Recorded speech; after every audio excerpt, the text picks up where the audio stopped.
Yeah, I wrote an essay. Well, I had been a fiction writer. I am still a fiction writer, and I wrote an essay about my experience, just sort of the disillusionment that I found in the medical system. I always had Hmm. this sense. I always had this sense that if you get sick, you just go to the doctor and they're like, here's what's wrong with you. And then you're better, pretty quick. And that was not the case with this particular situation. And Hmm. I wrote an essay about it. And also, the essay was really about how to keep going when you are really struggling with your health.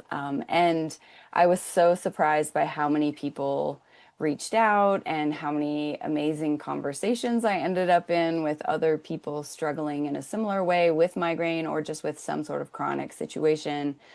And especially how many women were dealing with and some sort of invisible illness that may or may not show up on any tests, might take a long time to identify in the medical world. Um, and that made me think there's a lot of us out there.